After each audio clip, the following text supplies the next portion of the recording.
You just told me I'm running it, Jay. Come on. All right. Well, we're live, Jerry. Take it. Go. Hey, what's up, guys? Welcome to Tech Talk number 51. Is it 51 or 52? I thought it was 52. 52. It's The number. 52. Welcome to Tech Talk 52. Another show, another awesome. Although I think Jay titled it something different than that outside the document. Anyways, it doesn't matter. We've got Zeo Fox with us tonight. Yo, Zeo! Woo! What's happening, guys? All right, Jay, roll that intro. Well, it's the Tech Talk time. The Tech Talk time. Time to do that Tech Talk time. JayzTwoCents, Barnacles, Nerdgasm, Boots and Pants and Boots and Pants and Boots and Pants and Boots and Pants.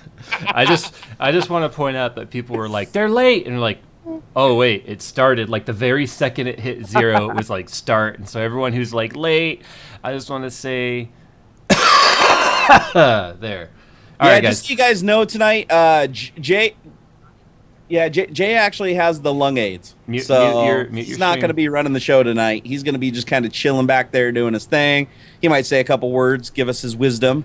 I might just be like vagina randomly out of nowhere. Just randomly say stuff like that. I think that would add a lot of depth to this show.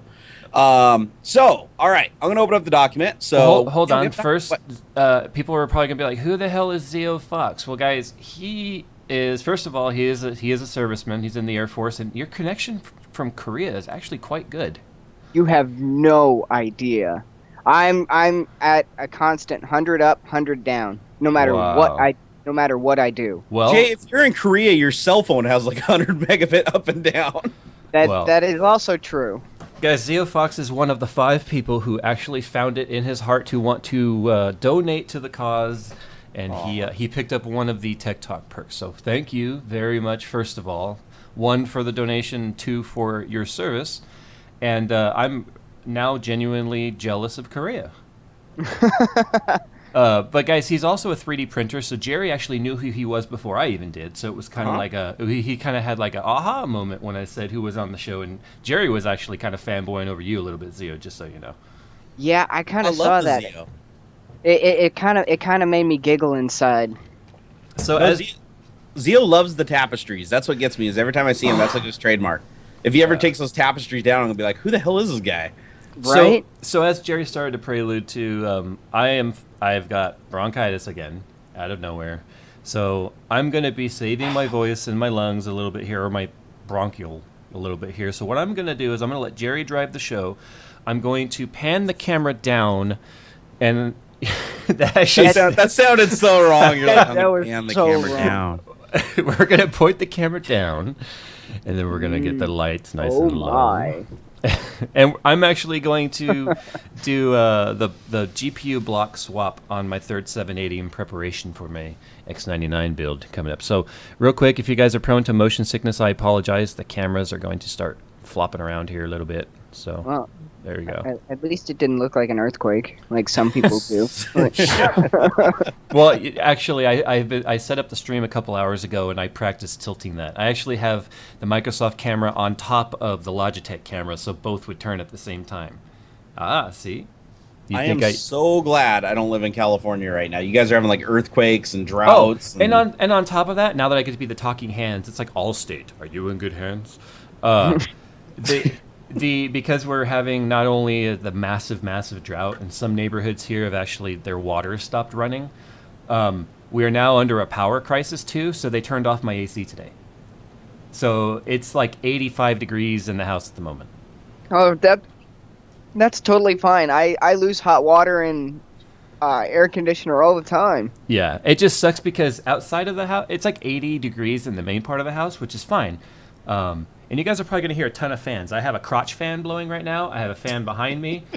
And I'm not even kidding. I've got look, I can't show you now, but. Does your anyway. whole house smell like a gym locker room? No, the main part of the house isn't so bad, but what's happening is this room, because the door is shut and I'm rendering right now, do you know, it's like getting hotter and hotter and hotter and hotter. So by the time we'll be done with Tech Talk, it'll probably be over 90 degrees in this room. No, been there, done that. Yeah, it sucks. See, and today I took 3 showers. I've got constant 70 degrees with my AC just blasting behind me. Yeah. All right, Yeah, so Jerry, take it away. I'm going to shut up now, and I'm going to do this, and I'll participate in the discussions. All right. Okay, so Zio, you got the document open too, so let's go ahead and just jump right into the topics. We don't have a lot of topics today, so we can spend a little bit more time on them, and then we can start interacting with the audience. That's what we usually do, and answer all their awesome questions. So the first one, of course, and this is the one that I really, really want to talk about, is Amazon buys Twitch for over $1 billion. Because Google No, backed out. less That's kind than of a billion.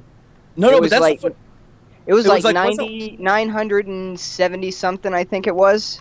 that's what it started out as. That's what the news reported, but then I kept seeing updates that it was 1 and then it was 1.1. Oh. I don't know, man. You already lose a giant deal like Google, and you know what happened, don't you? And it's the Yeah. whole reason. And it's the whole reason why Twitch was like, "Oh, we're going to take down all of your streams with music," because Google was like, "This is going to be a copyright nightmare." Well, the other thing too is I heard Google actually pulled out for antitrust issues. Yeah. Like ultimately Google wanted to stay in, but the problem was if they controlled that, they would control 2 of the top 4 media outlets on the internet, True. and they were worried that the U.S. government was going to like basically rain down on them because they would have a monopoly. Well, I'm wondering though if Twitch is going to keep up with the plan that they put in place to mute all of past streams altogether because of the Google's music law or the music laws and stuff, and Google won't allow non-copyrighted or copyrighted music to be aired. So I'm wondering if that was the drive for all of that, and if they're still going to do that. Yeah, the interesting thing is from what I've read, it looks like Amazon really wants to just be kind of a backseat funder in the beginning. Like they want to use it as an ad platform, but they've largely said they're going to keep the company in the same structure, same employees, same business as usual, same even future plans that Twitch wanted to implement. They're saying that they're still going to implement them, and they even kept the CEO in power. So it looks like at least in the short term, Amazon wants them to play ball just the way that they're going right now. And they're just interested in the whole ad integration stuff. But, at some point, Amazon's going to want to literally like tie everything they have into that. Because Twitch is huge, right? I mean, it's what is it, the 4th largest online media? Something like that. It's like Netflix, YouTube. Who else is in there? What's crazy is how fast yeah. they achieved that rank. I know. How long have they been around? 3 years? If that. Give or take. I could see Amazon doing something where if you're streaming a game, they have a little ad for that game on the stream saying, "Hey, come if you follow this person on Twitch, you could use promo code whatever Twitch and get X amount off."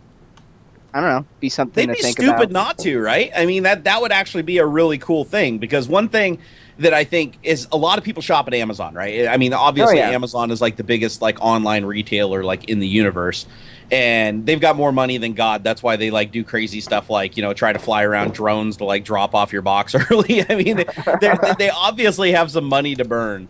And so I'd be curious to see what they're going to do in the long run. But again, it's kind of a weird matchup, because you have, other than the ads, other than having it as an ad platform, could you think of 2 more different businesses? You basically have Amazon. The only media streaming that they do is like the Amazon Prime stuff, which as far as I know, not a lot of people use. I mean, I don't think it's even on like Netflix or Hulu's level. Not yet. Not yet anyways. And the other thing is, they're a retailer. They sell stuff. But the cool thing is they sell so much electronics and computer parts and stuff like that. I mean, they can easily integrate all that advertisement with Twitch. And that should be like, what's that? I just want to say what's up to Fractal Josh. He is actually watching right now. Oh, is he really? He is. Oh, what's going on? Wait, Fractal? is that really him, the Fractal Design guy?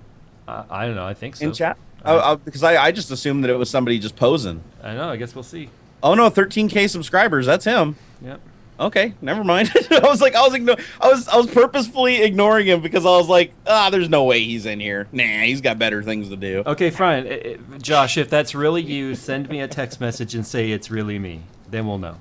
Yeah, then we'll know for sure, because nobody will. Oh, we got I Am Apropos in here too. Well, yeah, we got all the crowd here. Yeah, we got the regs in here. Oh yeah, Zio's got a good audience going for him now. Let's see. So the other thing was let's see. So now, as far as the whole ad platform thing goes, that concerns me a little bit, because the Twitch advertisement stuff's already pretty aggressive as it is, and I'm hoping that Amazon just leaves it alone, but I'm worried that they're going to start getting into the crazy advertisement stuff where it's going to be like ads running, every 5 or 10 minutes of video that you watch, you get another ad, you get another ad, you get another ad, and it's going to be highly targeted and highly focused. And I don't know. Well, that's the age we live in. That's the age. I know. I could see it being targeted depending on what you're streaming and you know and how you're doing it.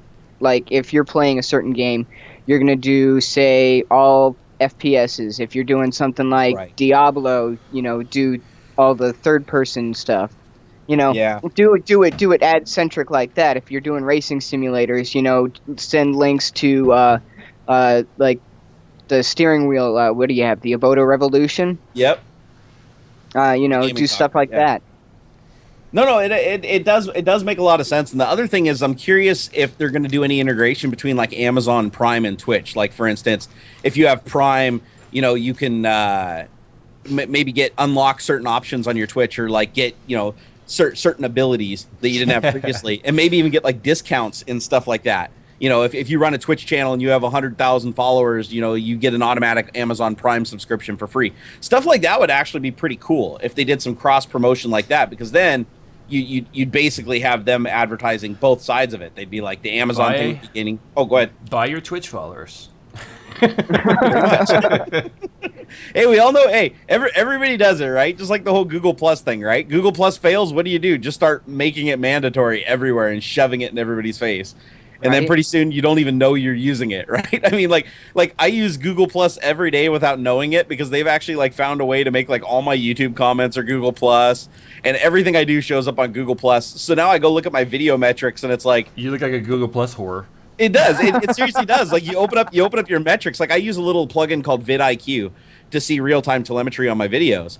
And when you opened up, it shows you these pie charts that basically say like where all your traffic's coming from. And it's like the second YouTube's the number one traffic, right? Your subscribers are your number one traffic, and then the second one is Google Plus. And you're like, what? Well, And I mean, it's like close. in the defaults you can turn off Google Plus cross posting. I wouldn't want to though, because look how much of the traffic's coming in from Google Plus. Oh, I know. I agree. Yeah. I make sure mine's on for a reason, but I'm just saying at least they gave you the option. It's not completely forced. I mean, you're forced to have the account, but yeah. Right. It is kind of funny though that they take that road, that it's like all these people are like, oh man, I hate Google Plus, and it's like they probably don't even realize they're like using it. Well, Like, and the majority of the likes and stuff on your comment come from Google Plus, because you can thumb up and +1 on Google Plus, and it counts as a like on the comment on YouTube. yeah, I also hate how they make it easy to respond to people. Like there's a reply button if you're on Google Plus, but if not, you have to do the whole plus their name bullshit. Yeah. That drives me nuts. I really wish that they would go back and pull that away, Because sometimes you don't know if they are or not, so you'll hit reply to them, and then it replies and it doesn't tag them. yeah, no, it drives me absolutely batshit, because I have people say stuff like, "Oh my God, please answer me. I just need the simple question." It's like I got the answer. I'm sitting right there, and I can't give it to them because there's no freaking reply button. Then I go up to the top and I type plus and start typing their name, but then some of them have spaces in their names, and as soon as you do the space, then it doesn't work. It's not only that though, too. Remember, like when they went over to the whole Google Plus thing, there's also a default in there too where they can turn off replies. They can by default turn off so that nobody can reply to their comments. So I get it every single day, and this is shocking considering people assume I never respond to comments. But whatever, I try and respond to people all the time that are like, please, respond, help me, and I'm trying to. And like you said, it's like, well, I can't. You've turned off replies. So yeah, it's really unfortunate, because I feel like a lot of people are like, why doesn't he reply to me? And it's like they don't even know why. And I'm getting ready to have to deal with this with the big giveaway I'm doing because of the fundraiser. Mm-hmm. Excuse me.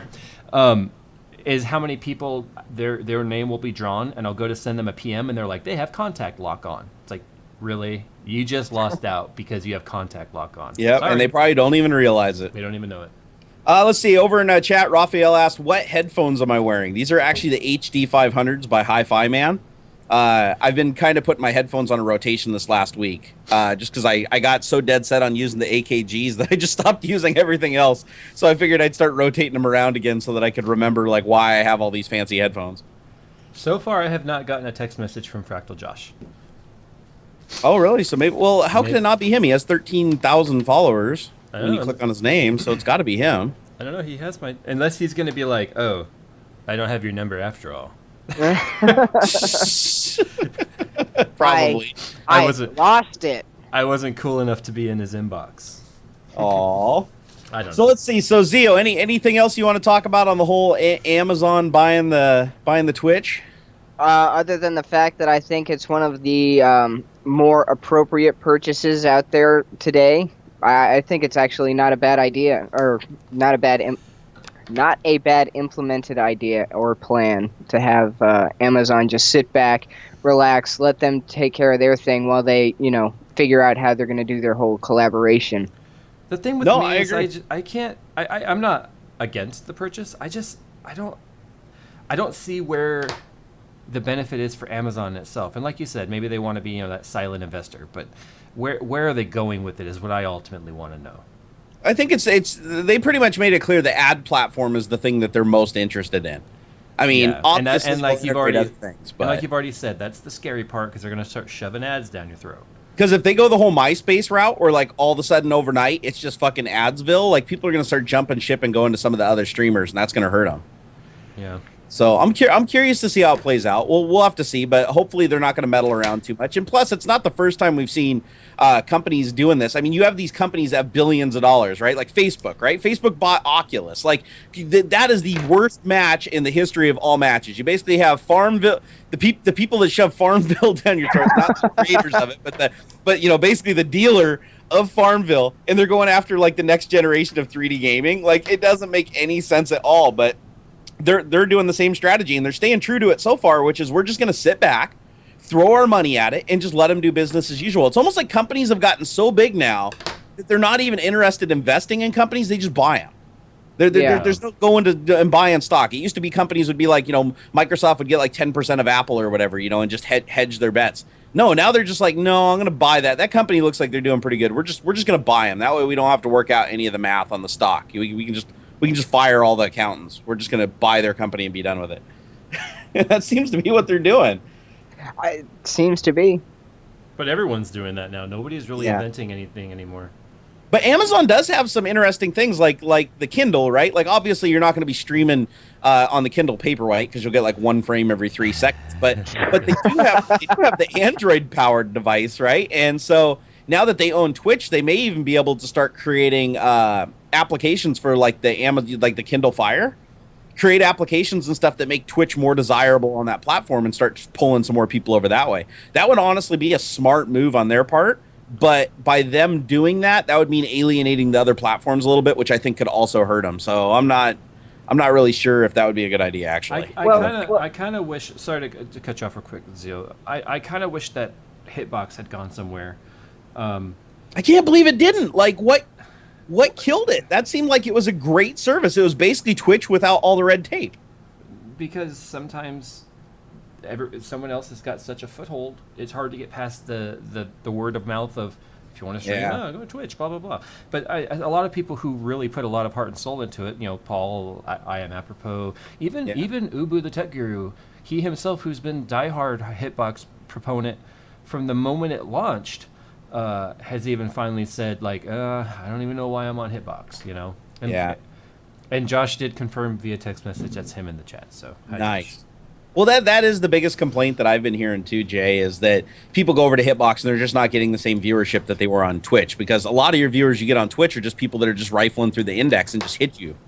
So it's like it's accurate. What is it? Accuracy by volume, basically. But I think I think there were more dedicated followers on Hitbox though, whereas Twitch it's just like YouTube, where you can get thousands and thousands of followers, but they're just like one-time clickers that don't come back.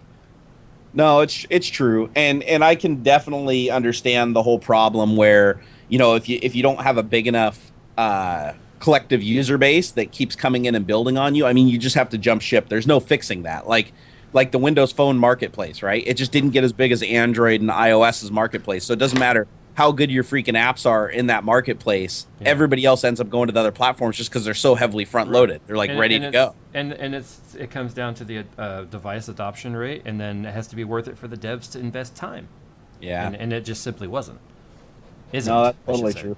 Another statistic that I looked up that I thought was pretty interesting was that more people watched League of Legends live than watched the Grammys on television. That's awesome. I'm not gonna lie, that's pretty awesome. So that pretty much tells you the power of Twitch, right? I mean, you basically have an online media outlet that's actually overtaking like some of the largest like cable satellite networks. But now you have the meddling of these big networks in YouTube too, like Disney buying out what was it? I don't remember which network they bought. Not the Collective. It's a Maker or No, it Maker wasn't. Studios. No, Maker was up for sale too. It was something else. I think somebody in the chat tell me who was it Disney bought. But you've got all these major networks now that are like wanting to get a piece of the YouTube pie. And the moment that happens, and these networks start selling, the full screen, for instance. It was PewDiePie's network. Because I remember that, like, PewDiePie was actually like tweeting out that, hey guys, this doesn't mean that anything's changing. Disney doesn't own me; they just own the network. Right, but he was like clarifying it because everybody thought that he was being bought by Disney. The only reason anyone like Disney or Time Warner or anybody who would be interested in buying a YouTube network is because they want to get the dollars. And the moment these giant networks get involved in something like YouTube, is when we're going to start seeing the decline that we all know is coming someday. Yeah. Oh, just typing something in chat here. That was actually a very common thread at VidCon this year, was the amount of networks that are up for sale. Yeah, really? So, like, do you have any idea, like, how many? Like, was it a large percentage, or is it just the big networks? Well, here's the thing: you've got networks like. And I'll put this out there. I am a full. Oh, I was right. It was Maker Studios. Billy went and looked it up. Thanks, Billy. All right. Yeah. So, I mean, I'm just putting it out there. I am a full screen partner. I don't really get anything out of that, but they'll start. It's like they build this army of tiny networks so that they have big numbers. So they'll just start partnering anybody because you figure, well, if this guy's got 1,000 subs, 500 subs, 20 subs, whatever. You've got 50,000 channels in your network, you look like the biggest, so you look more enticing to a sale. So a lot of people have been speculating that full screen is trying to build up a network to sell. So, it's entirely possible. Not to mention the full screen studio and office is right next to Sony Pictures in Culver City in California. I've been there. It's literally on the easy sale. In fact, full screen is on a soundstage studio lot. Oh, wow. I had no idea. That's kind of cool. Yeah. Did not know that. Yeah. Yeah, well, I know full screen happens to be one of the networks that I'm currently in deliberations with. So, but I'm still weighing my options. It's a hard decision, man, to go with a network, especially when you're deciding to do something like this full time. It's like, this is like a big decision now. Yeah. Oh, yeah. It's like, I couldn't do this full time. I basically started out like you, Jerry, doing this as a hobby. People started asking me my opinion, and I'm like, well, if I'm going to say the same thing over and over and over and over and over again, I might as well just put a video out there saying, this is my opinion. Here you go. Yeah, but don't forget the number one rule of thumb here, Zio, is your opinion is always wrong. Oh, yeah, I'm in the military. My opinion and advice is always wrong. You're not allowed to have... What are the rules? You can't please... Okay, so the rules are you can't please everybody. No. Number 2, don't talk about religion or sexual orientation. And what would be the third? Politics? Ignore it. Yeah, politics. Thank you. No, that's you're actually right. Politics is the third one that you don't talk about because there's just certain things that divide entire audiences. Remember, Zio's in the military. He's not allowed to have an opinion anyway. Have an opinion? Nope. Not unless he's of the rank to have an opinion. Are you Democrat or Republican? I'm whatever the current man in office is. Oh my gosh. Yeah, well, luckily I didn't have to join the military because apparently I was too heavy to serve in the Navy and the Army didn't want to invest in me, so. The Army's like, that boy going to take a lot of time. Yeah, the Army's like, yeah, I don't know. If we stop feeding him, it might still take a while. Man, he's going to be breaking into mess hall every night. I would be too, man. Oh, my God. Oh my God. That brings back so many memories of basic training. You would get in trouble for the smallest of things. Like, for instance, we would go to the chow hall. We would go and eat dinner. We'd have 5 minutes to eat and get shuffled out the door, and people would sneak back the little cups of peanut butter. And there was one day where there was one of the toilets that was full of like 6 or 7 of them, and our drill instructor just absolutely lost it. We were hurting that night, all thanks to probably 2 or 3 people. Oh my gosh! Why did they throw him in the toilet? Were they trying to flush him and got caught, or? Well, I think they were trying to get rid of them because they were about to get caught. And then when the drill instructor did his rounds, he found them in the middle of the night, and we were up from, I want to say, somewhere in the neighborhood of like 1 o'clock in the morning till 10 o'clock the next night. Yep. Just PT, drills, all of that. It was not fun. Well, I remember my dad. He used to tell us stories about when he was in the Navy, and he was just a coolant tech. He wasn't like, he wasn't a pilot or nothing. He was just a Freon coolant technician, and everybody had to do the same boot camp back then. Like, it didn't matter what you were. Everybody went through the same boot camp. So he said when he used to do it, they'd go do these 20-mile jogs or whatever every day, where they just go out into the desert basically and just go jog around. He said people would be dropping like left and right, and they would just leave them. They would just leave them on the ground, come back like an hour or two later, and if they're still alive, give them some water, throw them in the thing, and then bring them back to the barracks, and then embarrass them in front of everybody else, and then do it again the next day, until they either stopped doing it or they tapped out. They basically got discharged.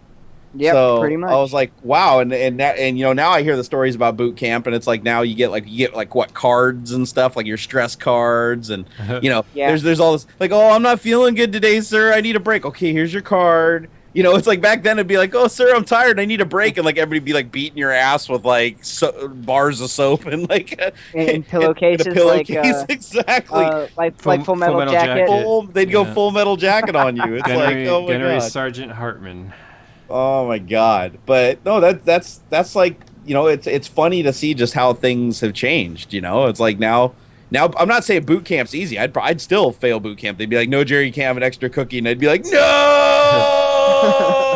you owe me for one jelly donut. Every day I'd be like, I need a stress card, and they're like, we ran out of colors. I'm sorry, discharge. Oh it's my like God. kindergarten for Jerry.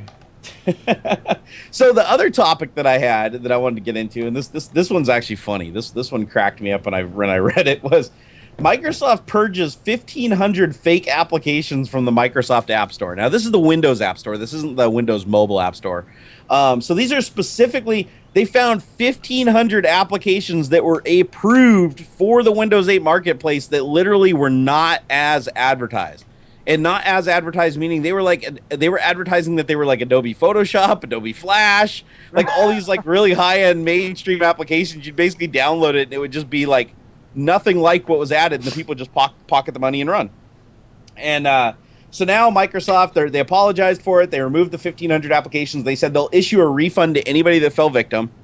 I believe you have to request the refund, though. It's not going to be automatic. So I guess they're assuming that some of the people that downloaded the fake app were like cool with it, just like ripping them off. But they're willing to refund it. Yeah, it's okay. But it was funny. Some of the apps were like Adobe Flash, Firefox, and Minecraft. Somebody uploaded like a Minecraft that wasn't even like close to Minecraft, called it Minecraft, said in the description that it was Mojang and everything, and they actually accepted it. It made it through the approval process into the marketplace, and people were buying it. Crazy. So I mean, just mind blowing, right? Don't they have moderators for that to make sure that doesn't happen? All marketplaces do. The Android marketplace, the iOS marketplace, every single one of them basically has a process that you have to go through to get approved. And here's the funny thing is, this is what cracks me up. We, Opulent Studios, the little gaming company that I own with a couple of friends, we created Angry Sharks for the Windows Phone marketplace. This wasn't for Windows 8. This was for Windows Phone. And for the Windows Phone marketplace, to get it approved, it came back to us 8 times. We had to basically service 8 bugs that they found that we did not before they would approve it for the marketplace. Yet in the Windows 8 marketplace, it seems like they were just like everybody in the pool because they were trying to grow the marketplace as fast as humanly possible. And apparently it bit them in the ass a little bit. That's too funny. Well, but again, like we talked about earlier, adoption rate, they were like, oh, we need more apps because that's the selling point of the devices. And let's be honest, I mean, other marketplaces have fell for the same thing. I remember when iOS marketplace first started out, there was like the richer app that was like $900 for a picture of a gemstone. The Baby Shaker app. The Baby Shaker app. My favorite ones were on iOS, and I believe they're actually still on there, were sexy ladies like 1 through like 200. And it was like basically you bought the app for 99 cents, and it basically was a side swiping 10 pictures of women in bikinis that looked like some dude just like downloaded them off Google Images. And he just kept upping the rev. He basically compiled the images into the app, build another one with 10, another one with 10. He was selling them for 99 cents, and they were just like flooding the marketplace. I remember at one point you'd open up the marketplace and do a search, and you'd just see these things littered everywhere because he had literally like 20 of them. Well, that's how like those wallpaper apps work. Exactly. So you could tell it was just the same app over and over again. He just changed a couple resource files, like recompiled it and uploaded it over and over again. And I've seen Android did the same thing. And the thing that I'll really smack Android for, and luckily I'm not seeing this a lot anymore, is back when I got my first Android device. I remember I would download apps and they would install like bot networks and shit on your phone. Like it was like, I mean, they were literally like hacking your phone and taking everything over.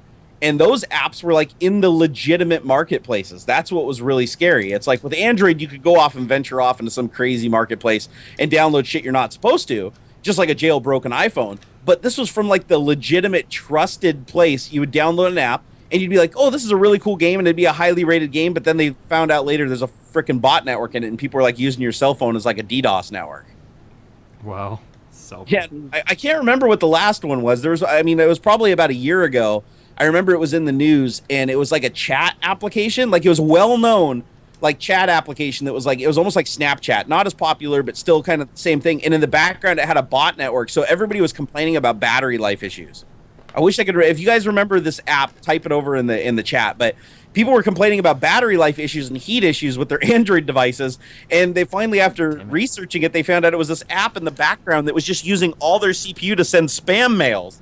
It was literally like sending the Nigerian scam mails. It was using everybody's phone to relay those to the network. And that's why when you jailbreak an iPhone, that's the first thing that happens is your battery life suffers because of all of the control and the security measures bypassed by these Android.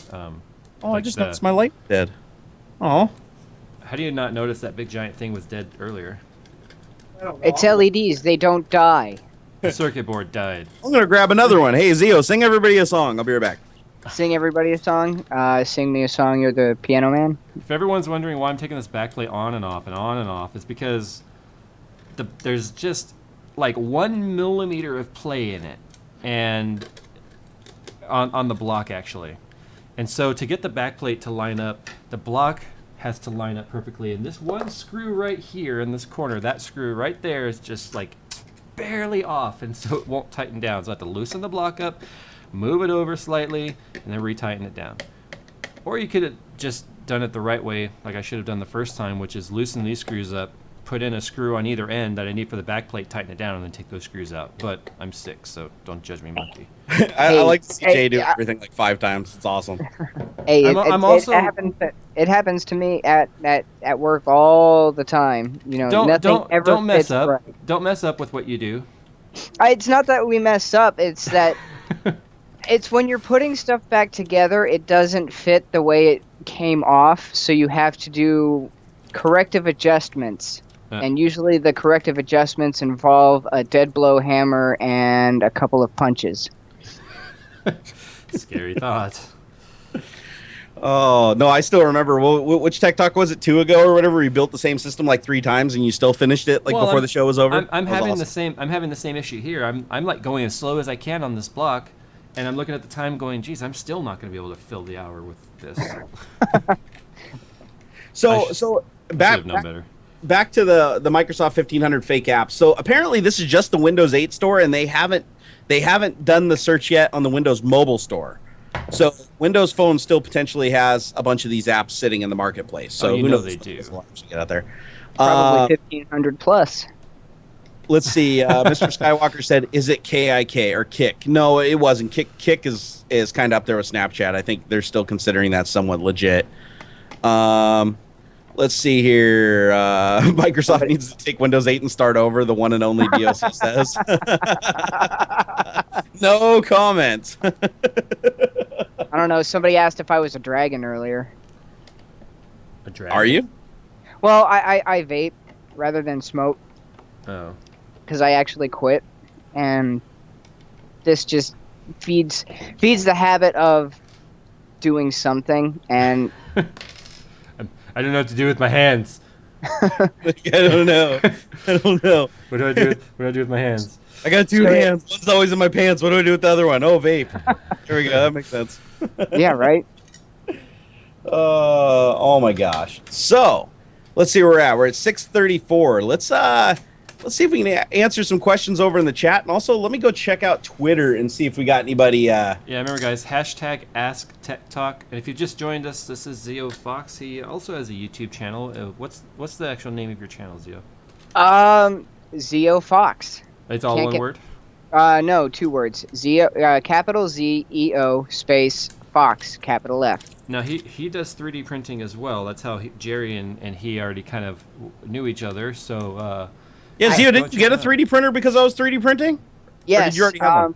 I got one because you forced my hand. I was debating on getting one. I was debating on the Robo 3D or the Delta printer that I've got. And I settled on the Delta because I see you've got yours, and I don't see that many Deltas out on the internet. So I want a Delta. You actually got the one printer that I don't have. That's like in the whole filament extrusion, the filament extruding printers, you pretty much have the bed moving on the Z-axis, or you have the gantry moving on the Z-axis, or you have the Delta. Those are the 3 major players in that ring. And you actually got the Delta. It's kind of funny, Zio, when you got the Tech Talk perk, I looked up the photos and stuff that you had sent me, and I showed Jerry. I was like, "Hey, he's got a 3D printer. Is this a good one?" And Jerry was like, "Is that Zio Fox?" He's like, "I know that guy." He's like, "That's a really good printer," and he like sounded all sad. No, I definitely want to get a Delta. I'm talking to a couple of people to see if they'll hook me up with one, but I haven't had any bites just yet. Well, speaking of the 3D printers, Jerry and I actually built or set up the same thing to print at just about the same time. Oh, the Terminator, right? Yeah. Yeah. His was just a couple hours ahead of mine. Yeah, and you printed yours with support material. Were you able to get all the support removed? Yeah, they came off no problem. That's awesome. All right, guys. Let's see what we got. Okay, so on Ask Tech Talk over on Twitter. Huh? Oh, did you finish? The third 780 is ready to go in. And continue. And of course. I was trying to give you some like approving music there for your unveil. Look. with the cables. No, looks beautiful, dude. I like that water block too. It's like it's not all like decked out. It's not it's not a cheap block. I mean, this EK acetal nickel block is about $120, and the back plate's like another $30. So it's $150 worth of water block. And I've got 3 of them, for Christ's sake. It's good looking. But yeah, obviously I'm preparing for a build, aren't I? Let's see here. Okay. So we got. Hold on. Awesome Ashley asks for something more positive about MS. What is your favorite Windows 8 feature? My favorite Windows 8 feature. That's a good question. Because I don't know. Go ahead. If you're doing, it depends on what platform you're running it on. If you're running it on something like, say, Surface Pro 2, I definitely like having the feature where you can swipe to the right or left and then go from your basically home screen, which has all of your little applets and whatnot, to right to the desktop. I do like that. My favorite feature would probably be the new Explorer. I do like the new desktop Explorer with like the ribbon bar and everything with basically like inverse selection and all those features. I do like that, but the biggest thing that I like is the thing that you don't really see, and that is the fact that the desktop's hardware accelerated. So whereas in Windows 7 it wasn't. So now when you transition Alt-Tab in and out of games, it's a lot faster. And the other thing that I really like about it is how much better it is on resources, because they completely rewrote the memory manager. And so it's very, very lean and mean, and especially if you're using SSDs, it's like highly optimized for SSDs. So it's very, very quick. You can instantly notice the difference in speed and performance between Windows 8 and Windows 7 on a system after a clean install. What I don't like is that damn menu. So I always install Classic Start. That goes right out the window. First order of business gone. Then I just must be stupid, because every system I've built, most systems I've built so far since doing this YouTube thing, have all requested Windows 8. And every time I installed it, I never felt it was any snappier. Really? I didn't. And we're talking SSDs, Samsung 540s, the whole deal.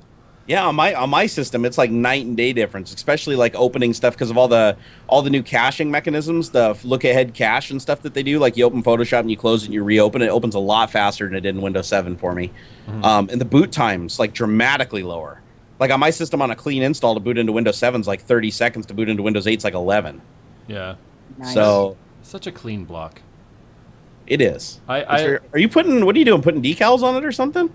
No, I was putting the barbs on there for the crossflow. Oh, the barbs. Okay, Because this card's going to go in between between the other two, so it's actually a triple parallel config. So I have to turn my pump up to almost the highest setting to get enough flow for all three of these cards, because the flow is going to be divided by 3 amongst these cards. Actually, that's a good question that I have for you. I just put my pump on like 100%. Should I not be doing that? Doesn't matter. In fact, you'll find that with like you have 1 block and 2 radiators in your reservoir. You're not going to notice any temperature differences. The only time you would notice the temperature difference is if you had enough resistance in your system, like I'm going to, the massive 560 radiator, 3 blocks, and then all of the tubing in the 90-degree bends, where if the pump speed can no longer move the fluid through the restriction, so then you would turn up the speed. So gotcha. if the pump couldn't move the coolant, then you would start to overheat. But even if there's some flow, it's still going to cool, just maybe not as efficiently. And you're going to put a lot of heat into your pump. A lot of people don't know this, and I figure we'll talk about water cooling for just a sec. Let's do it. It's kind of like your 3D printer discussion, huh? It is. It is. It is. Your pump actually puts a lot of heat into your system. The pump itself is cooled by the coolant. That's you know what? I never thought about that, but that makes a hell of a lot of sense. Yeah, it does. And that's why when you grab giant like D5 pumps and you run them at full speed and you have a lot of heat already in there from like overclocking and graphics cards and things like that, and then you crank the pump up, you actually introduce more heat to the system. In fact, when I went with the dual pump setup in the single loop, my temps went up. Even though I put a second 480 in there with the same components, my temperatures went up by about 3 to 4 degrees. So yeah, really pump speed doesn't affect your cooling capacity or your cooling temperatures whatsoever. Slowest speed, highest speed if you have adequate flow. So no, that's cool. I never even thought about that. I never even thought of the pump as a heat source, but you're absolutely right. It is. Yeah. Now I know some people, even though I've already proven this multiple times, are going to be like, you can't do that because the water's going to go straight through both sides and it's just going to ignore that block altogether. It's not going to work that way, guys. It's fluid dynamics. It's always going to find the path of least resistance, and going through each one of these cards is going to offer less resistance than pushing it all the way through the top card. So what's going to happen is the system's going to fill the top card first, then the second card, then the third card, and then it's all going to flow as it goes in. Some's going to go through here, some's going to pass through and go to the next card, then some's going to pass through and go to the next card, and all 3 of these cards will get equal flow. And then what's going to happen is the amount of flow that goes through each one of these cards is going to be divided by the number of cards. So I'm going from 2 cards in parallel to 3 cards in parallel, which means they're all going to get 1/3 of the total flow. Hence why I have a powerful variable speed pump, so I can crank up the pump to make sure they get adequate flow. So yeah, it's inevitable when I do my X99 upgrade and I put in this card, people are going to be like, you can't do that. It's not going to work. It's going to overheat. And I've already showed how many pictures of both my 780s hacked, overvolted, overclocked are in the low 40s within 1 degree of each other. All right. So yeah, I'm curious to see. Put it together. I want to see some numbers. I should probably do a specific video just on parallel config. Speaking of graphics cards, anybody know where I can get another GTX 680 for the Win Edition 4 gig? 4 gig. Did you say 680? Yeah. 680 for the Win. I'm assuming you've already tried the usual suspects, Amazon, eBay, and all that stuff. Well, yeah, I've found them on eBay, but I don't really trust them because it's eBay. Yeah. If you don't mind a used one, I got a pair. I might sell you one because I'm going to be upgrading here pretty soon. 680 for the Wins? I've got 2 680 for the Win plus 4 gig editions. Ooh. EVGA. Yes. Hey guys, hey, this is Tech Talk, not Barter Kings, okay? Hey, okay, Craigslist, Tech Talk, whatever. No, just kidding. No, we'll talk afterwards. Maybe you want to go on a date?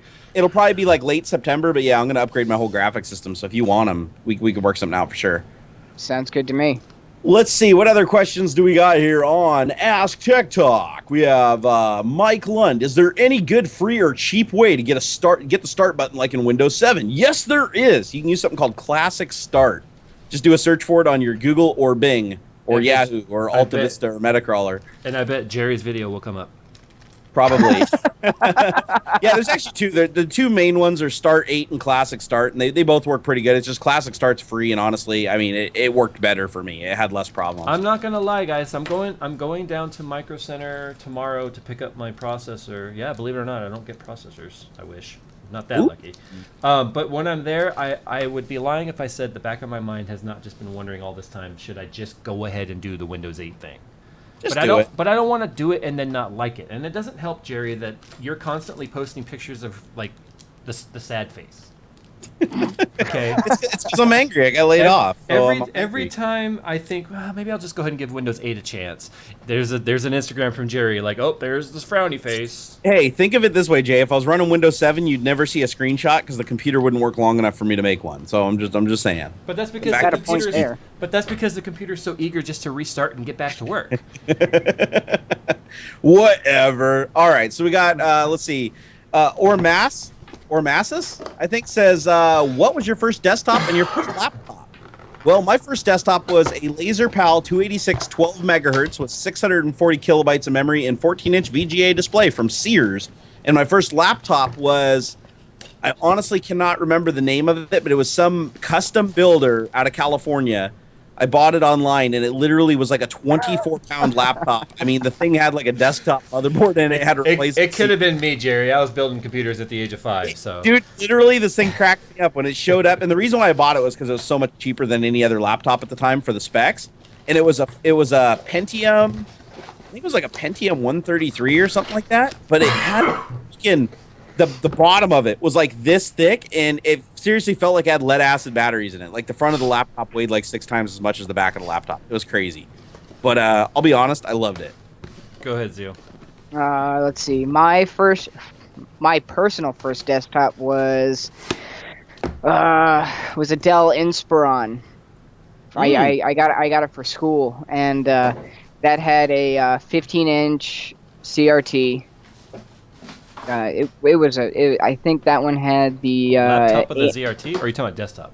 Desktop. But that one had the AMD Athlon, one of the first gens AMD Athlon. I think it had 512 megs of RAM and a 250 gig hard drive.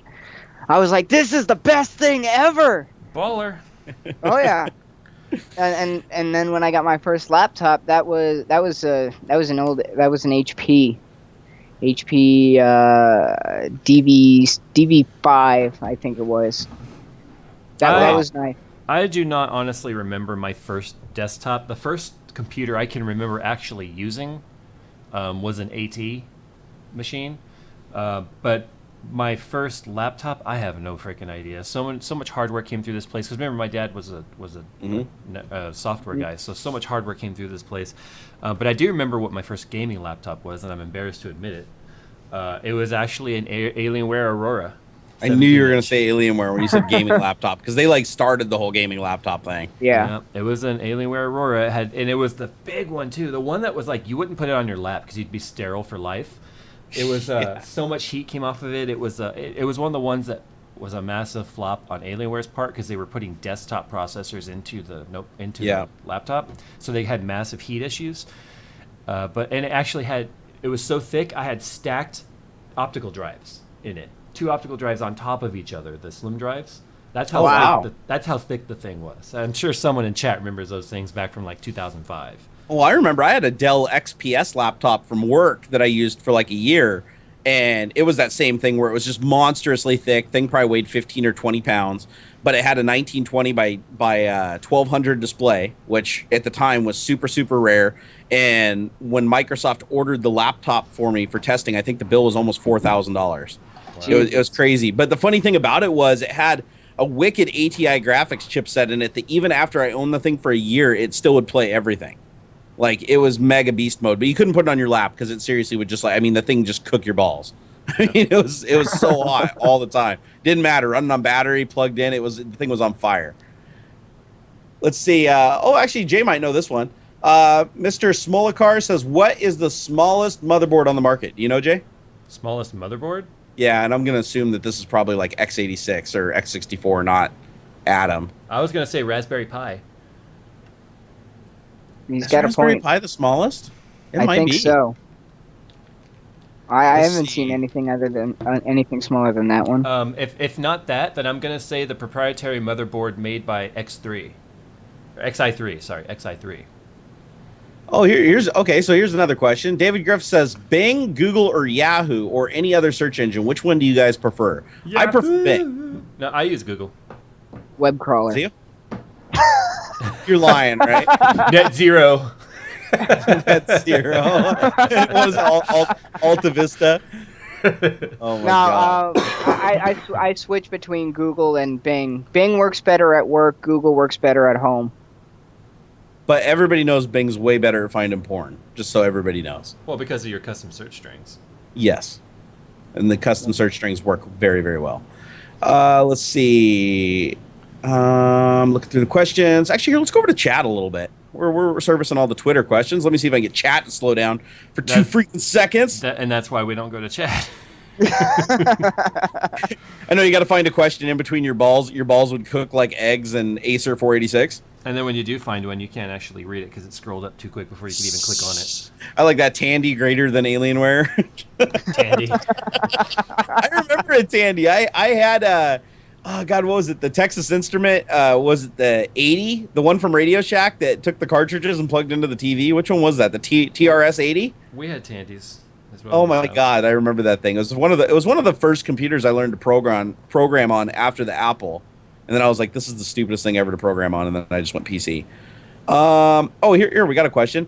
Do you know, okay, so Kyle Hellier says, do you know of a program that will display picture-in-picture like some old school TVs? I like to watch videos or TV while grinding in my MMOs. I usually get bored and unproductive if I don't. I don't know of any programs that really let you do that, but I do think Xbox One. No, I'm kidding. No, that's wrong. There was a program. What the hell was it called? Damn it. No, there absolutely is a program out there that lets you can overlay widgets on top of your DirectX games, and one of the widgets was a video player. Oh, what was that called? I remember seeing that too. Yeah. I don't know. It was like something Game Wolf or something. There it is. I found it. Overwolf.com. I used it once, and it caused some problems. Like, I had some compatibility issues. But what Overwolf does is it allows you to basically overlay apps on top of the games and compose them in DirectX. So, like, you have music players and stuff like that, and you can have your chat and your Skype and all that stuff up on the screen while you're playing the game. I have to wonder how much of a graphics hit you would take, though, in terms of GPU. I think it's pretty significant, because I think that's why I stopped using it, was because I was having instability problems, and I think it did drop my frame rate quite a bit. But if you've got a monster system and you're just playing on one monitor, where I was playing on 3 monitors, I'm sure the video composition was like getting work double time for that. But give it a try. Overwolf. I did use it, and it did actually work. And I remember one of the coolest things about it was you literally could have an overlay, like saying what song you were playing, and then you could have there was a plugin for TeamSpeak. I remember, and when people were talking in TeamSpeak, they would show up in the corner of your screen while you're playing the game, and it would say who is talking and have a little microphone next to them. It couldn't have been that long ago then if TeamSpeak was all the way around. No. Doesn't Mumble do that too, though, in terms of the talking, and it puts the little overlay, tells you who's talking? I thought Mumble did that too. No, it does, but the cool thing about Overwolf is just you can basically switch to the screen and move them around and resize all the widgets. And there's tons of widgets. So you can get widgets for like web pages, widgets for music playing, and I think there's even a widget for playing video. So you can literally have that picture-in-picture. So I think that's what you're looking for. Try Overwolf, get back to me, and let me know if it works. Well, and speaking of beast systems, big. What's that? Speaking of beast systems, I'm sure those 3 780s will be more than enough to handle Overwolf. You know, I've been talking about doing 3 1440p panels or 3 at least 144 hertz G-Sync panels. You guys, I think I'm gonna go 720p. Why 720? Jerry was the one who took it serious. Why? I want to know. Because I want 5,000 frames per second. No. because you can actually notice, right, Jay? I don't. I don't know. I'm probably going to hold off on panels for just a little bit longer. I regret ever saying on Twitter like, "Hey guys, I'm thinking about doing this." Big mistake. There's like panel religion out there, guys.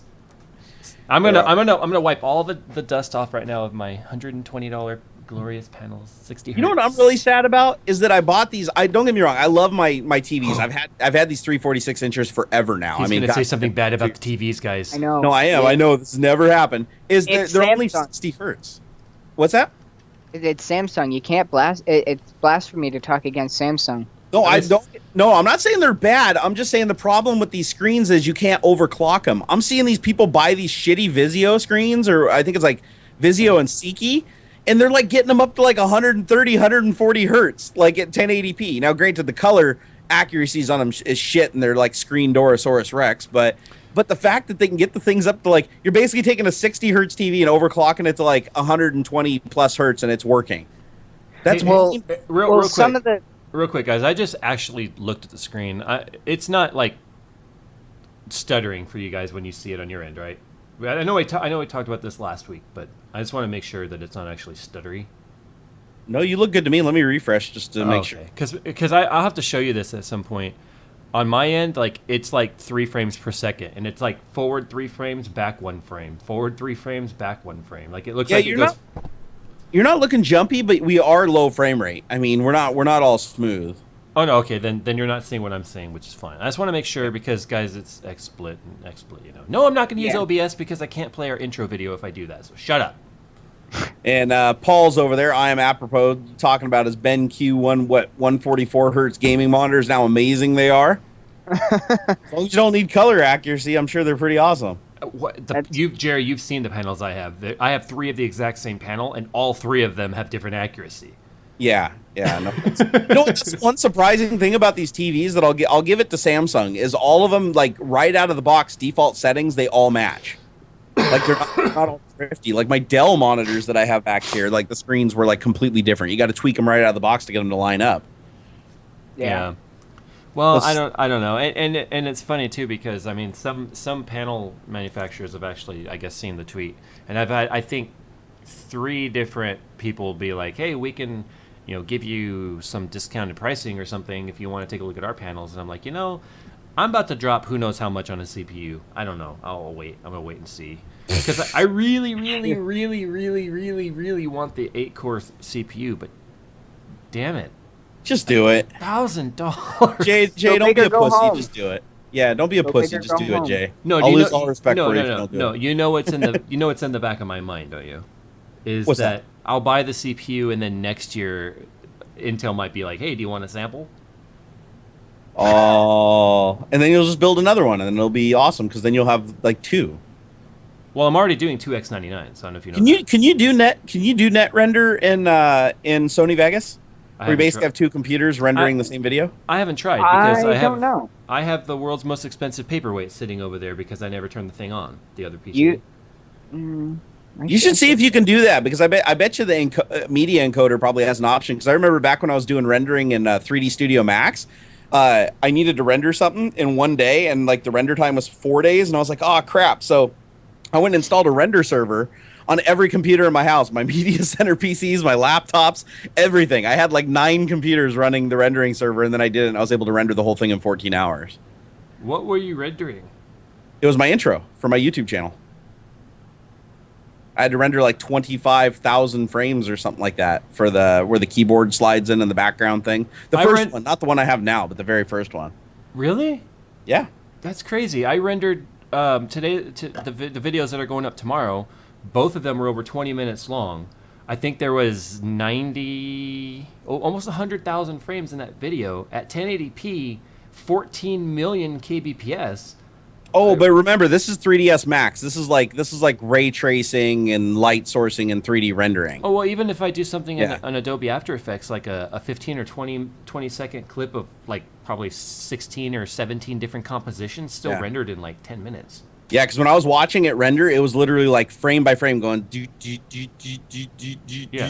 one frame done like every like 30 seconds, and I had to get through like 2,000 and some frames. Yeah, so. After Effects, bro, it's efficient.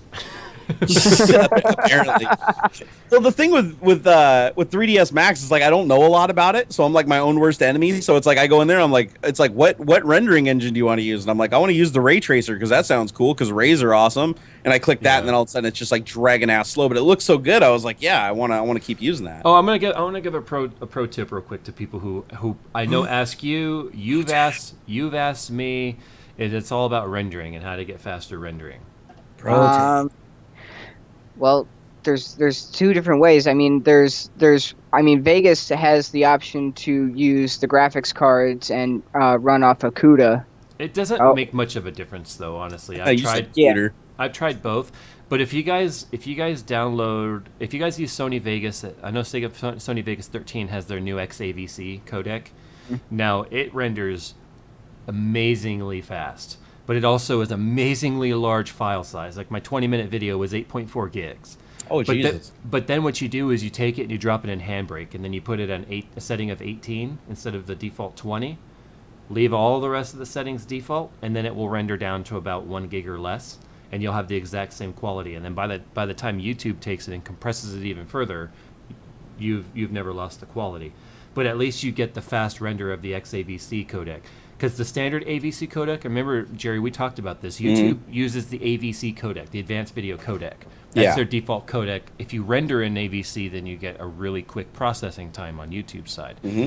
But if you do that XAVC codec and then you just handbrake it, you save yourself so much time. And XAVC is at least half the time of standard AVC codec. It's brand new with Sony Vegas 13, and that's why I haven't gone back to Premiere, because I can render in about 110% of the video duration. I still need to try the handbrake thing. You were telling me about that, and the last thing that I did was John Prosser, who does he's actually got a pretty popular YouTube channel. He's Chris's editor, right? Yeah, he does some stuff for Chris, and he does God, why am I drawing a blank on this? Front Page Tech. Thank you. And so he does some really awesome editing, but he sent me his settings for Adobe Premiere to get down to 6 megabit per second, and it looks good. Like all my stuff's 6 megabit per second. It comes out looking awesome. But when I left to my own devices, it would always come out shitty when I was like rendering at like 12. Well, yeah, So- I've seen a lot of people too. They want to render at like 20 million, or whatever, and it's like, guys, YouTube is just going to take that and squish it down to less than 1 KB or 1 megabit usually. Yeah, I remember one time, what was it, the HVC or whatever, the codec for lossless compression? I did that once in Premiere, just like I didn't know it's like 1080p, 30 frames per second. I selected and I rendered it, and the file size was like 63 gigabytes. That's what I was going to for like 15 minutes. It's like rendering an MOV. It makes me wonder. So, like sometimes, if you noticed how you can have 5 or 6 gigabytes of source data, but it renders out like 10 times larger. Yep. Makes me wonder how it does that. I know, interesting. Hey, we got a good one. Jose Lopez says, "What are the highest frequencies you've overclocked your processors?" My personal record was 5.2 gigahertz stable, but that lasted for a whole whopping 2 or 3 months before the CPU started giving out, and I had to back it off. What are you at? Well, back in the day, I overclocked a friend's Q6600 that he upgraded from on LN2 just for the hell of it, and we reached just under 6 gigs. But that was LN2, and that's, you gotta understand, that's like a boot. You keep refilling the NO2 in the cooling tower, and then you run your stress tests, and then you shut it down. It's not, you can't leave it that way. So that wasn't sustainable. No, it was pushing two volts to the CPU. So let's go for sustainable. My top sustainable is 4.7 on my 3930K. So it doesn't matter any CPU ever, period. Yeah, any CPU. What's the highest you've achieved stably without needing to dump liquid nitrogen on it and shit? 5.14 on my 8350, aka 9390 or 90, whatever they call the 5 gigahertz one now. I basically had an 8350 that should have been binned to 9000. That was a good CPU to be able to hold that stable. It was on water, but the thing was that you don't want to exceed 62 degrees C on the cores, and I was getting like 62 exactly, and I was like, well, so I backed it off. And not to mention the I had to install I took 2 AMD stock heatsink fans off of the stock coolers, and like Velcroed them together. I had to use sticky Velcro tape and like stuck them together end on end like that, and then I had to like Velcro them to the I/O part where the USBs are in the back of the case, so they were blowing on the North Bridge because the North Mhm. Bridge was getting up to 80 degrees Celsius, which was Oh like my god. gonna cook itself to death. Yep. So it wasn't practical to keep it that way, especially when I built that system before I started rendering YouTube videos. Yeah. Once I started rendering videos on a regular basis with that machine, I was like, well, chances are I'm gonna cook this thing to death. So Yeah, and just so you guys know, when you're overclocking CPUs, if you're running a really high V core, just because your CPU is stable today doesn't mean it's going to be stable next month. also, You push that V core too hard. I mean, the CPU will lose its ability to hold that stable overclock. That's what mine did. Like I said, I went a solid like 2 months. I could run Pi for 24 hours and it would be fine. And then eventually got to the point where the damn thing, like you'd start a game and it would just instantly overheat and crash. it can go the other way too, though, where it can actually burn in nicely, and you can get them further overclocked, like what's happening in my 4790K right now. My really? 4790K is allowing me to go up 100 megahertz from my first max overclock at 0.35 volts less than I got before. Now that's impressive. That is impressive. There is a burn-in process to it. Yeah. Um, I think the highest overclock I ever saw stable too was on a, oh god, which one was it? Might have been a 3930K because that thing's like an overclocking genius. But I think somebody hit 5.4 on liquid stable. yeah, well, those CPUs exist. It's just usually they get pre-binned by Intel, and then they get sent out to all of the world-class overclockers because they use them. They want the publicity of those CPUs. Right, and they might only get one out of like 10,000 that can do Yeah, it. see, I know guys like Kingpin get sent an entire tray of CPUs, and he bins them himself. He tests them and takes the best ones. That's how that works. I mean, Intel, we're on to you. We know what you're doing. Right? yeah, I mean, and that's the same thing with these overclocking competitions. It happened with the 4790K. Everyone was like, "Oh my God, they're hitting 5 gigs on air! Yay!" And then they went retail, and nobody could do it because, well, all the ones that could hit 5 gigs on air got sent to Gigabytes and MSI and all of them in their overclocking competitions. Do you remember And- back in the day though when like remember how you'd go into the forums and you'd like try to find like the specific dates and times and factories that certain CPUs were made in? Yeah. Like I remember my first overclock that I ever did, like real overclock, was the Celeron 300A, right? That was, everybody overclocked the hell out of that one. I got it up to 450. I remember only the one made in Malaysia could do it. The ones made in Costa Rica and stuff couldn't do it. So I'd be calling people up and be like, "Hey, do you got a Malaysian one? Do you got a Malaysian one? Hey, I need the one that says Malaysia on the side of it." I mean, literally. Yeah, I remember and then there was Melee, and then there was Costa Rica. Yeah, those are all the code names for the batches and whatnot. Like right now, if you guys want a really good chance at a 4790K overclocker, you want an L4 revision and not an L3, which mine is. Oh, so they're still doing that shit where you're looking for certain numbers and stuff on there. Oh, that's never stopped. Just better factories. Yeah, you improve your chances of the lottery. Yeah. Before we move on to the next question, I just want to point out though, guys, remember, frequency does not equal speed in most cases when it comes to a computer. There's a lot of things that tie into it. There's your memory timings, your memory speed. And you also can't compare AMD 5 gigs to Intel 5 gigs. They're not comparable, period. Just like you can't compare stream processors to CUDA cores on a GPU. They work entirely differently. Yeah. But the next question was from Satanic Trance. Okay. He basically asked the same question, but he wants to know about the highest GPU overclocks we've ever gotten. Honestly, I can't even remember what mine was, but it was pretty pathetic. So I never. It's also another one of those things too, though, where every GPU like family as well, like your 680s, you could get those to 1450 easily on water, but 1450 megahertz on a GK104 core is not the same as 1450 megahertz on a GK110 core. Right. I like how Dragonhead 29 over there is like, "Is that guy smoking pot?" I'm telling you, it's the Celtic tapestries, man. It just drives people to assumptions. One might think that you were actually in the Middle East. One might think. But from this angle, you really don't know. No, you don't. Oh my God. Let's see, 1,100 people in here. Wow. Well, yeah. Sorry, guys, if I sound like shit. I'm gonna get worse before I get better. Jay's slowly dying of like the bronchial AIDS. Let's see. Nicola Eric said he's seen somebody hit 5.5 gigahertz on a 980X. So that's like first generation i7, isn't it? Well, yeah, and it's also the first extreme for the i7s when they switched over from the when they first started the I series. I don't remember what it was before the I series. I can't remember. Well, yeah, I it was the Q. still have What's the matter with me? It was Core 2 Duo. It was the Q series. I just talked Yep. about the Q6600. I still have a 920 sitting on one of these systems here. My highest percentage overclock, though, period, and I actually just threw it away the other day, believe it or not. It was the motherboard and CPU I used to have hanging on the wall. People used to always ask me, why do you have an old, like, neon-looking motherboard hanging on the wall? Well, that was my highest percentage overclocked CPU I ever had, and it was actually an 80% overclock. And it was an 80% overclock. It was my That's insane. It was my Core 2 Duo E6300 1.86 gigahertz CPU that I had running at 3.41 gigs daily. And it ran that way for 6 years before the motherboard died. The CPU That is still worked. insane. That is completely insane. Yeah, and it was on water too, and it maintained temps in the 40s on the core. See, my 920 I had running, which I think is a 2.4 gigahertz. I got it up to 3.2 stable, but it runs toasty.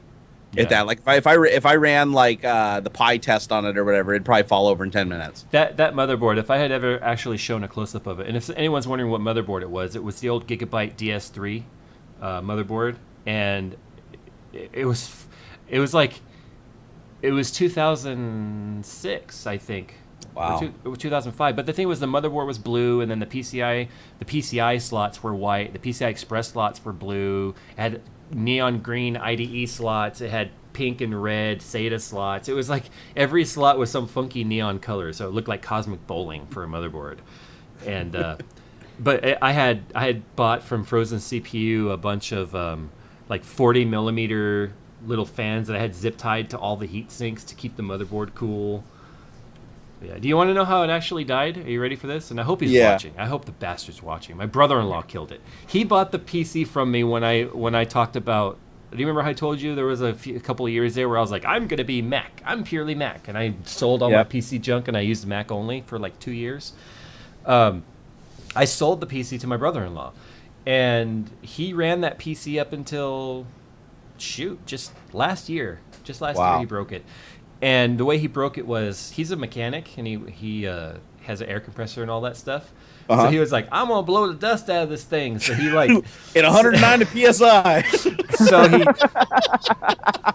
I can see it ending badly.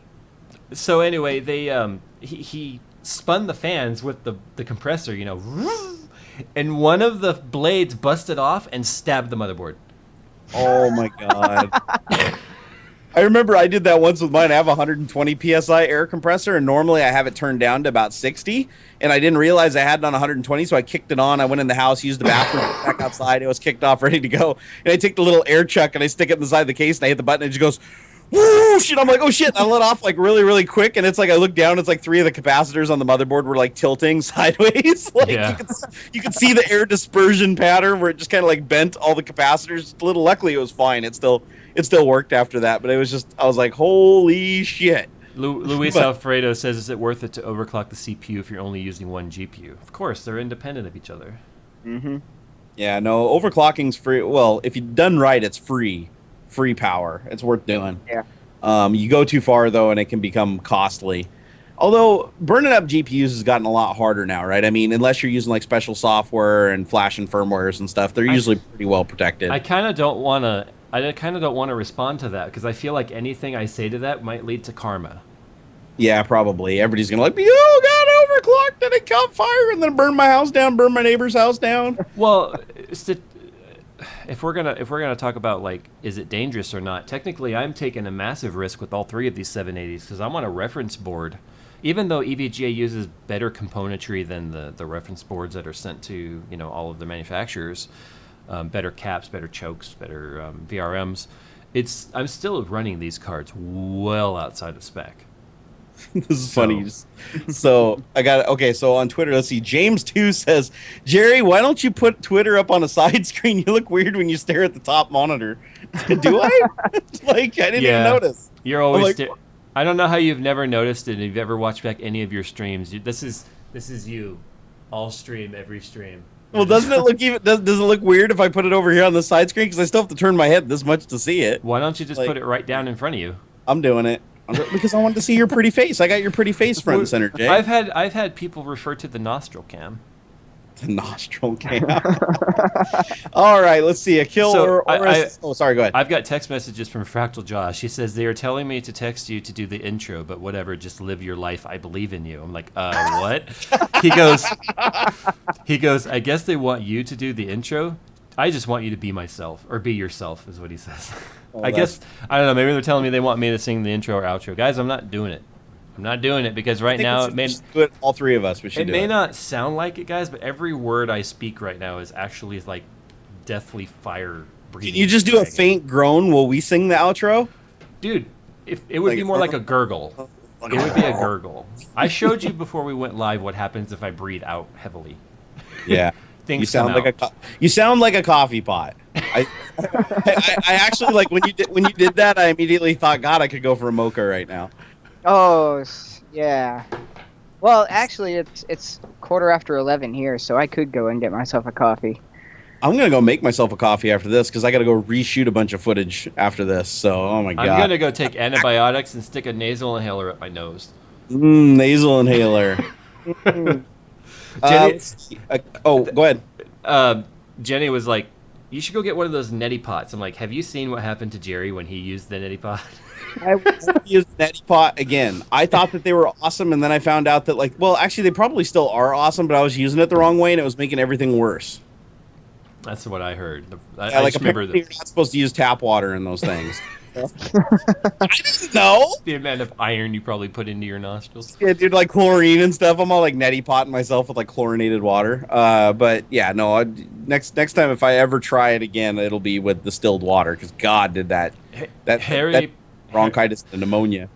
Harry Plopper the Epic. It's 11 in the morning for Zio, not 11 at night. Let's go get his coffee on. Let's see. Right, A kill says Jerry looks like somebody's about to hit 200K. Yeah. Hit it with your fist when it happens. Yeah, I'm gonna. You need to make a sign that says 200K, and then just punch that shit when it happens, and Instagram it and be like, hit it. I guess I was supposed to do Fat Man parkour for 100K, so now I moved it to 200K, and I finally found a cameraman who's willing to actually go chase me through a park. Now it's Now it's Fat Man breakdancing. Fat Man breakdancing? Is that what I should do instead of parkour? No, on top of the parkour. Oh, on top of the parkour. You need to parkour into a breakdance. Ooh, I could do that. So you're gonna parkour into broken something. I'm basically gonna drag. I'm gonna drag a whole bunch of cardboard boxes and my garbage cans down to the park. Moving in, Jerry. I'm gonna watch people look at me like completely strange, like trying to. They're gonna be like bringing their kids to the park and just turn right back around and be like, "All right, sorry, kids, we'll come back later." No, you just need to be like, "Our ex-Microsoft employee, guys, just moving in." Yep, sorry. It's okay. I won't be a bother. I promise. Oh. I could tell your kids. Myself. I could tell your kids stories at night. My God, that was probably creepy. What the hell's this? Maybe just a little bit. Pedo van. Oh no, I just got. Timmy sent me a link to something. Oh what? Oh shit! Sergeant Ballistics in here. Yeah, he's been in here since the beginning. Oh, was he? Mm-hmm. I did not see him. Let's see. What other questions we got here?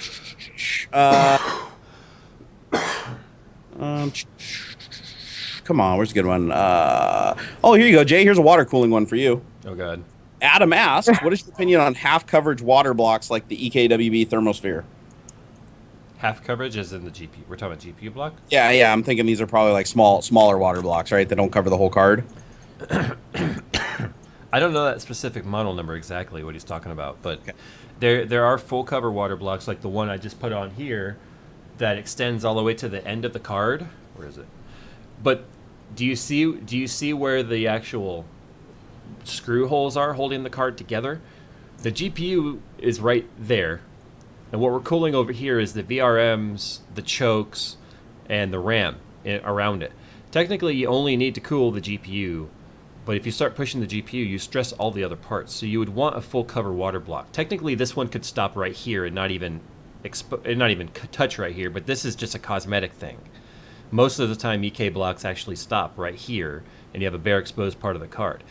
The problem with this is solid copper. It adds a lot of weight. This is a very heavy card right here. If I was to weigh this, I would guess 3 to 4 pounds.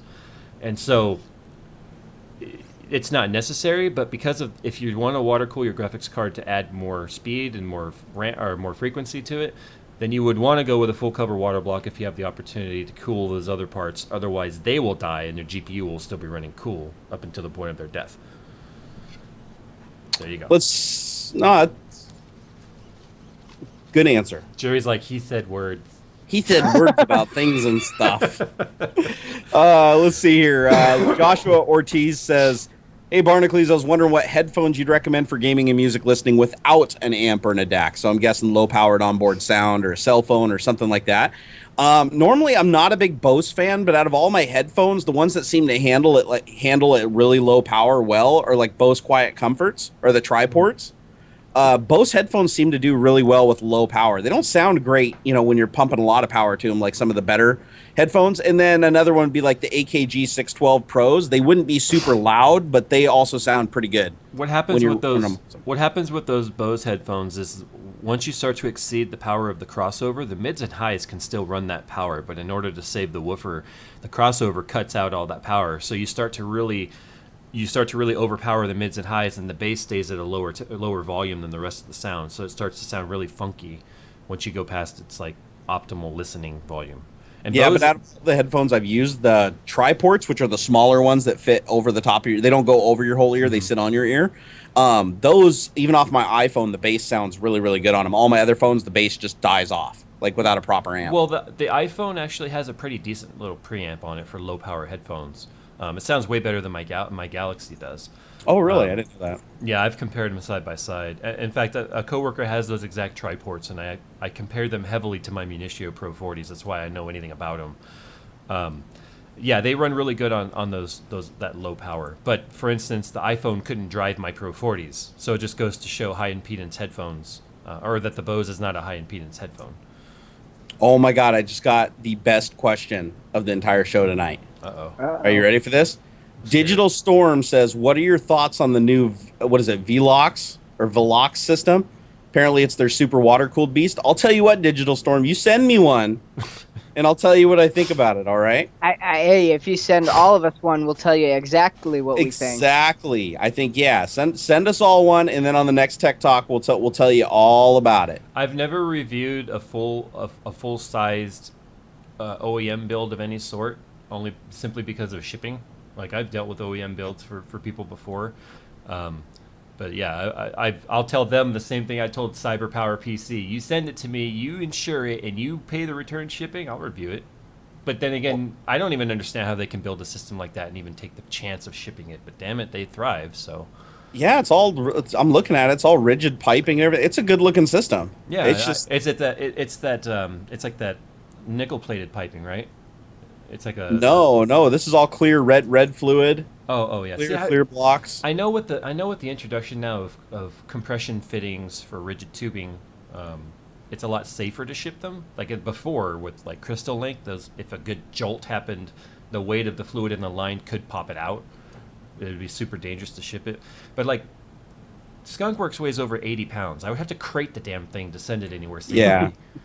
Well, they do. Like I've even seen Origin or whatever ships their big cases in like wooden crates. Yeah, you have to. Thankfully for me, as far as shipping my computers anywhere, the military will do it for free, and if they damage it, they reimburse me for it. That's cool. Nice. Fractal Josh is saying in the chat there that he used to be a system integrator before working for Fractal, that he shipped these computers all the time. I think the difference for a guy like me, though, in an actual system integrator company like Digital Storm is one, they can I don't know their shipping rates, but most of the time companies will give them a break if they're doing regular shipments of I only know this because I worked for FedEx, where we used to give these companies really good shipping rates to get their regular business. And the insurance rates were fairly decent and stuff. But for a guy like me, it would cost me $300 to ship a piece. It cost me $270 to ship that small micro ATX system I built last year for the custom route. I think it was Ohio or something like that. But it was like the insurance alone on the thing was $89 or $90. And I know, I believe it. Shipping's freaking expensive, especially now with all the gas prices going up and everything. Because I had to ship the graphics card independently, but once you start Mm-hmm. shipping systems that are water cooled, especially with rigid tubing and the graphics cards in the loop, then you've got to start getting the custom fit foam in there to keep them from moving around in transit. Right. That's just more work than I'm willing to do. That's why I turn down at least 10 jobs a day. People that legitimately show me proof they have money in hand. I'm like, that's very nice, but I'm sorry, I'm not a system builder. Not a public system builder, anyway. All right, so damn it, Digital Storm, to answer your question, send me one of them. Send me one. I need it. I need it bad. And then have the return label have my address on it. And yeah, and then Jay can put the return label as Zio, and we'll round robin that son of a bitch. And I'll have to clean it after Jerry is done, you know. Oh, there's no amount of cleaning that's gonna make that. Maybe I should be the last person you send it to. Yeah. Unless you send an acid bath or kit with it, yeah, not gonna happen. See, people always call my systems beautiful, but Digital Storm though they by far have it down. They've got their build practices down. They've got their source of materials down, and I don't feel that there's a cleaner OEM build. I hate to even call them OEM. There's not a cleaner system implementer out there than Digital Storm in terms of presentation. I mean, their systems literally look like they're complete custom builds. I mean, they're beautiful. Although I think they stole the rigid tubing idea from you, Jay, so I think you should sue. Actually, rigid tubing was a thing like 6-7 years ago, but it didn't catch on. So a lot of the companies just stopped doing it. And then all of a sudden, a couple years ago, everyone's like, hey, look, rigid tubing. And everyone was like, oh, wow, that's so cool. And it's like, but that's old news. Ever since you started doing it, though, but you brought it back. You made it trendy, because when I saw you do it the first time, I was like, oh, my God. That is beautiful. But all I did was jump on a bandwagon that was already back in full force. But you did it right, though. Like, I've seen pictures going around and stuff, but it's like, I don't know. The way that you did it, the minimalistic approach, and the wiring, like a lot of the guys don't clean up the wiring like you do.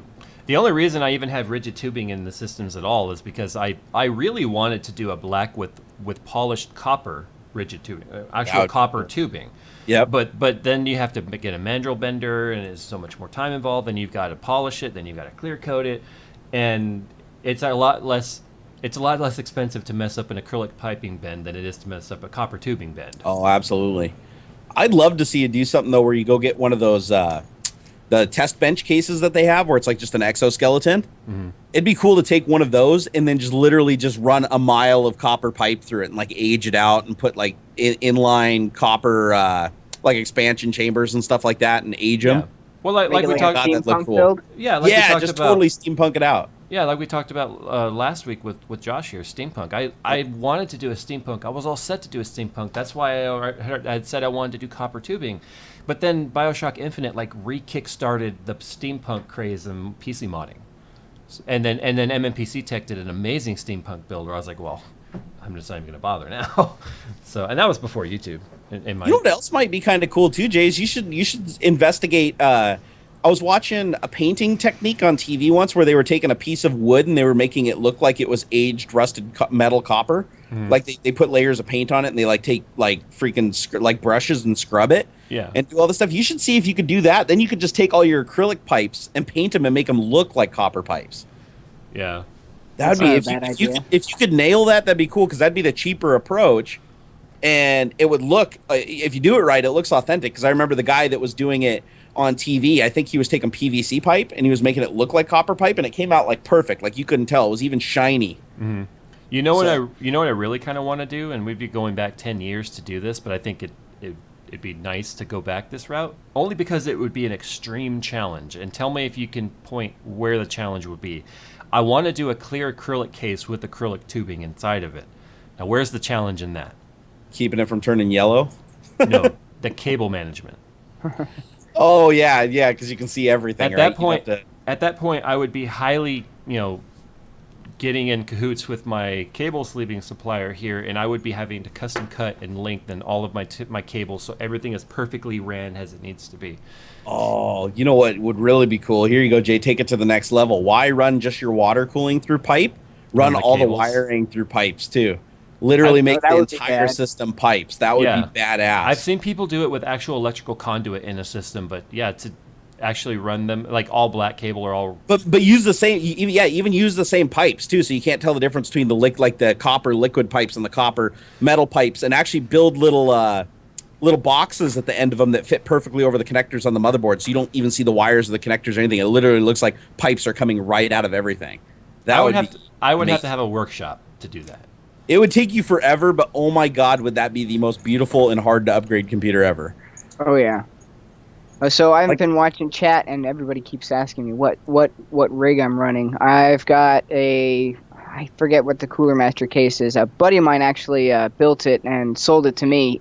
It's got a 3770K overclocked at 4.6. It's got 16 gigs of DDR3 at 18660 and one GTX 680 for the Win Edition 4 gig overclocked to just under 1300 megs. Nice. That's a good overclock. Somebody asked in chat here, Nicola Eric says, Jay, when do you think we're going to change from silicon on CPUs? Intel says 2017, but they claim a lot of things. I didn't see the Intel claim of 2017, but I can tell you that the Earth is very abundant in sand.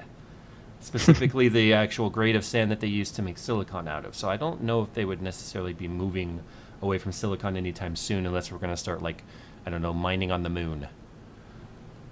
I think that's speculatory, though. I know nothing about the actual silicon honing process. Yeah, no, I don't either. But I think that they found materials that have like better characteristics for pushing CPUs faster. I think maybe 2017 they'll be able to show us something, but do I think it'll be mainstream affordable? Hell no, because they're going to be redoing the entire tooling process, I would assume, unless it's a different material that can go in the exact same machinery that creates the same type of wafer. There's no way. It'd be a completely brand new build. That's like saying, when are we going to get a new kind of glass? Well, it's sand. So unless we're talking about a different kind of sand, I don't know. We've been using silicon now for 50, 60 years. Yeah. And as far as glass goes, we've pretty much tapped out every type of glass there is. I mean, you've got the plastic glass, acrylic that can be used as glass, bulletproof. We need transparent aluminum, damn it. That would be nice. Remember from Star Trek? Oh, yeah. Scotty giving away the transparent aluminum formula to like SeaWorld. Bowtech says, when are they going to start printing CPUs? They technically kind of do. Well, Jay, we're sitting here at about 7:31. You want to start wrapping it up? Yeah, let's wrap it up. I actually don't have any editing or work to do tonight. I got it done earlier today. I've got to shoot. Let's see. I got to finish shooting Jerry Rig. Got to finish editing Jerry Rig. I got to go to Seattle and pick up my PAX tickets. I got a lot to do before I go to bed tonight. Then I got to wake up super early and go to PAX. You got that old PAX thing going on. Going to PAX. I'm going to PAX tomorrow. Although I think just to keep it less stressful, I'm not going to do the Master Chief helmet tomorrow. I think tomorrow I'm just going to grab my 5D Mark III and just go there and just shoot pictures and meet people all day. That's all I'm going to do tomorrow. And then Saturday, hopefully I'll have enough time to put some fans in the helmet so that I can wear the Master Chief helmet. I had to say zero ventilation. Oh God, without fans, dude, seriously, I can't wear that thing for more than a minute. It instantly fogs up and turns into like a tropical rainforest from there. Yeah. You should have gone with I say you should have, like all the people who tell me, Jay, you should have done this. What you could do is you could get one of those visors for paintball masks that actually have a built-in fan in them. Brings in cold air from the top of the visor and goes down. Keeps it from fogging and cools your face. The only problem with this is that the visor that's in it had to be super thin because it barely clears my face, so there couldn't be any thickness to it. Otherwise, I totally would have done that because I actually have one. I actually have an air-cooled paintball visor sitting in my bag. Gotcha. I think what I'm going to probably have to do is there's some punch-outs on the side for the little LED mounts that I never filled out. I think I'm going to take one of those out and just put an intake fan and then what? I'm just imagining steam coming out the other side. I look like a humidifier. I'm just walking around sucking in air. You're gonna look like Zio when he vapes. Oh my god. Oh. I can just see it now. And if you get mad, then you can just kick up the fan with like a little button and woo. I'm sorry, it just turned into like. Yeah, dude, when I saw the mental picture, I was like, that actually would be pretty funny. Well, I'll tell you what, if that happens, I'll make sure I get a picture for you. Master Chief is angry.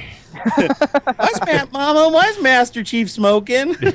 All right, guys, want to wrap it up? It's time to wrap it up. Hopefully, You I want to feel say better. anything before we go there, Mr. Zeo Arctic Fox?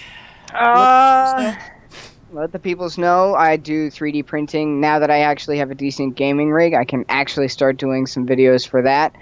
More 3D printing videos to come. I'm actually in the process of building an electric mod for somebody as far as the e-cigarettes go, using 3D printed parts.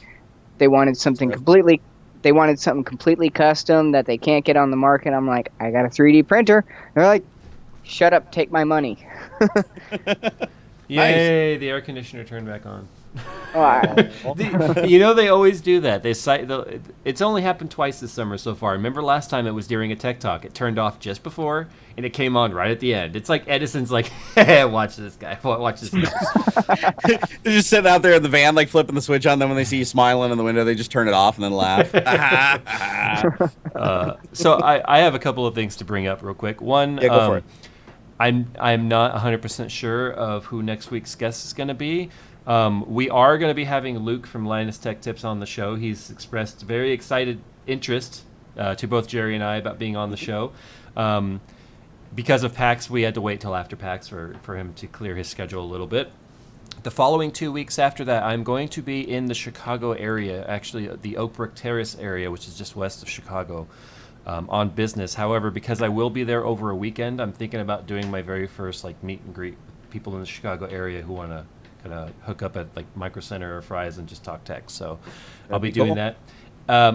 Once again, just like last time, I'm going to be bringing my equipment with me to try and do Tech Talk from the hotel. But once again, I have no control over what my connection is going to be like. So it may or may not be a delay in Tech Talk for those 2 weeks. Unless Jerry wants to host it and have a guest on his own, it's fine by me. But we can cross that bridge when we know what's going on once I'm in Chicago. So if you are in the Chicago area, the Oak Brook Terrace area or whatever, and surrounding areas, there is both a Fry's and a Micro Center in that town. So we'll be doing something that weekend of September 12th or 13th and 14th, one of those days. So if you guys are in the area, put it down on the calendar. We'll figure out something. Yep, and the only day I may not be able to do Tech Talk in September would be on the 18th because I'll be in New York at World Maker Fair. So, they've got a pretty hefty schedule for me, so I don't know if I'll have any time to do anything else. Yeah, we have to get ourselves a guest host if I'm able to even do it, because that's my last night in Chicago, so I'm maybe packing. Oh, if we got to skip one, it's not a big deal. Well, yeah, but every time we do that, they demand a drunk Tech Talk out of us. Well, I'm okay with it. You're the one that's not. I just remember what happened last time. You're not supposed to. that's the whole point of drunk Tech Talk. That's right. Yeah, and when I get drunk, I heave and then I lose control of the farts. It's like, so I don't want to do that again because that leads to other bad things. That's true. All right, we're going to go ahead and roll that outro. Guys, go and follow Zeo Fox at Zeo_Arctic_Fox. And he's also Zeo Arctic Fox on YouTube. And we're going to roll that outro. And Zeo, go ahead and give us some of that sick flow, yo. Roll that outro. We got that sick flow, yo. We got Jay and Barnacles. Boost and pets and boost and pets and boost and pets and Jay and Barnacles and me. Tech Talk is out. Technically, we're still going, actually. Where's the button? We are? Where's the Oh, is it button? still?